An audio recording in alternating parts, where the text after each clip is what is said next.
Guys, so welcome back to another week of what's for dinner. So this first recipe is stovetop beef stew. So I'm just getting started by peeling and cutting up some potatoes. I'm going to season them with salt and pepper and cook them in some chicken broth until they are fork tender.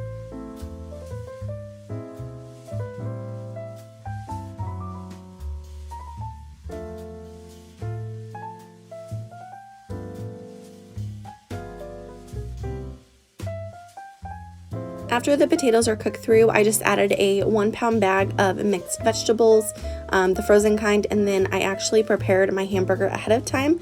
So I just put that in the microwave to loosen it from the bowl and then put it into the stew mixture. And then I'm going to add a packet of beef stew seasoning. I've actually had this in my pantry for a while, so I wanted to use it up. I know this is not the perfect beef stew recipe, but it was easy and it had all the flavors that were there, and that is what we had for dinner this night. We served this with some rolls on the side, and it was great as leftovers as well.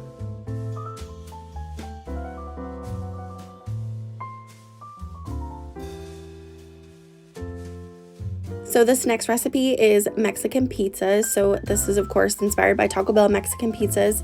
It is my favorite thing to get at Taco Bell, and then they discontinued it, so I decided that I would recreate it myself. So I just have some refried beans mixed with salsa and sour cream, and then I'm adding some taco meat, and I do have some black beans and green peppers in that taco meat mixture. I actually had these in my freezer, so I just thawed them out and we're using them for this. And then I'm topping it with just a little bit of cheese so that the tortilla will stick to the taco meat.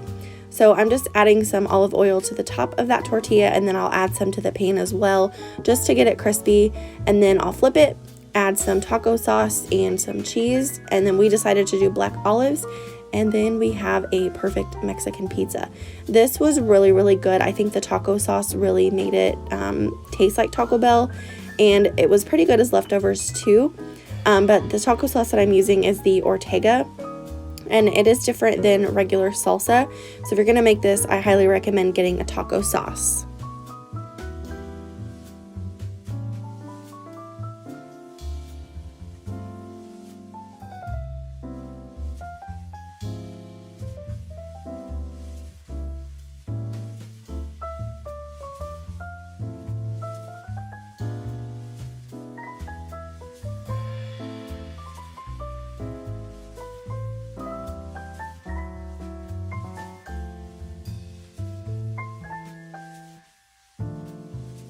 We just served this with some corn on the side, and that was dinner that night.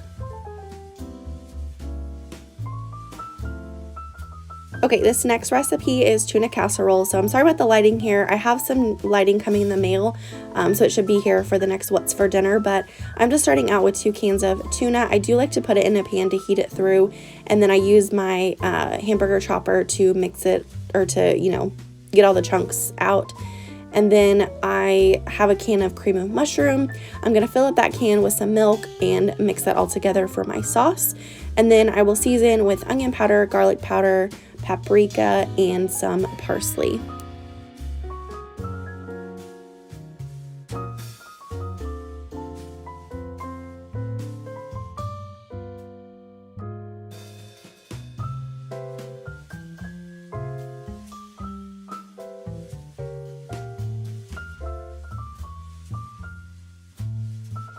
After that is well combined, I just added about 1 pound of pasta, or 8 ounces, I guess that's half a pound, right? And then mix that all together. I will transfer it to a casserole dish. Actually, I forgot that we were going to add some Velveeta shreds. So I like using Velveeta shreds because I think it works just as well as the block of Velveeta, but it is so much more convenient. And these bags of the shreds is only about $2. So go ahead and get this for the convenience. I promise you won't regret it.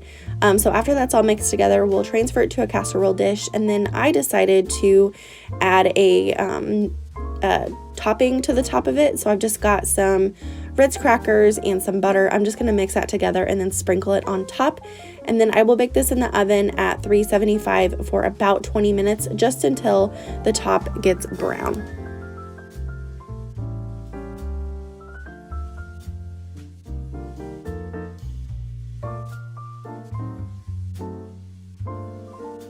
If you don't have Ritz crackers on hand, you could also use saltine crackers, potato chips, breadcrumbs.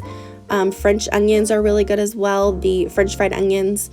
So just anything crunchy that you have on hand would be really good on top of this.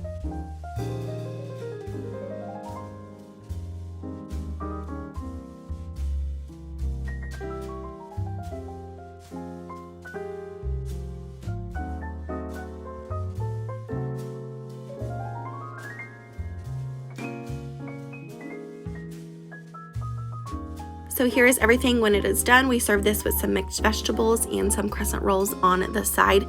This was really, really good. The cheese really made it amazing. So if you try anything in this video, I definitely recommend trying this tuna casserole.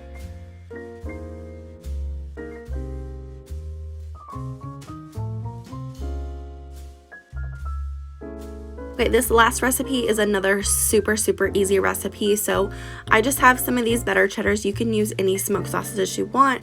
We just had these left over from the weekend when we barbecued. So I am just basically chopping these up into bite-sized pieces. I like to cut them in half and then cut them lengthways for little like half moon shapes. Then I'm actually going to throw them in my air fryer instead of putting them on the stove. I had a lot going on the stove and I did not want to put another pan on the stove, so you don't have to put these in the air fryer, but they were really good this way. I cooked them at 400 for about 10 minutes.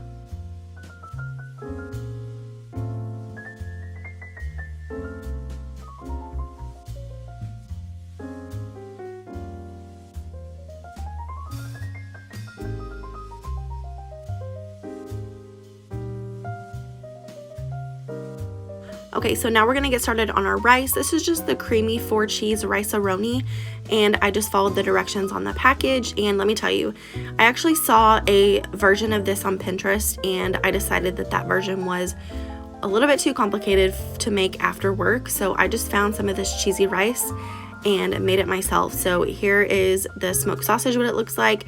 I just added that in right before the rice was all done, and then we serve this with some corn and some buttered bread. So that is going to be it for today's video. I hope that you guys enjoyed. If you did, please give it a thumbs up. If you're new here, please subscribe. Other than that, I'll see you in my next one. Bye guys.